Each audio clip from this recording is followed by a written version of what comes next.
રાજકોટ મહાનગરપાલિકાને વર્ષ 2025-26 માટે 454 કરોડનો જે છે એનો અંદાજ જે છે વેરા માટે આપવામાં આવેલો છે. વસૂલાતની સ્થિતિ એ જે છે એટલે આજ 27/1/2026ની સ્થિતિ આપને જણાવું તો કુલ 337.75 કરોડ જેટલી વસૂલાત જે છે એ આજ દિન સુધીમાં પૂર્ણ કરવામાં આવેલી.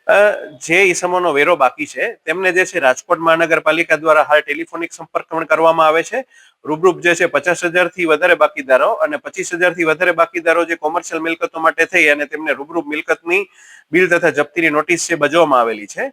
જે કિસ્સાઓમાં જે છે એમાં નિયત સમય પૂર્ણ થયા બાદ જે છે એ વેરો ભરપાઈ કરવામાં નહીં આવે તો તેઓને જે છે એ મિલકતની સીલ, રહેણાંક વિસ્તારોની અંદર નળ કનેક્શન કપાત અને આખરી પગલા તરીકે મિલકતની જે છે હરાજી સુધીના પગલા લેવામાં આવનાર છે. મિલકત સીલ બાબતે આપને જણાવું તો જે છે એ રાજકોટ મહાનગરપાલિકા દ્વારા અંદાજિત વર્ષ 2025-26માં 600 થી પણ વધારે મિલકતોને સીલ કરવામાં આવેલી છે. આ પૈકી જે છે સીલ કરેલી મિલકતો પૈકી જે છે અંદાજિત 150 કરતા પણ વધુ મિલકતોની અંદર જે છે એમાં વેરો ભરપાઈ કરવામાં આવેલો છે.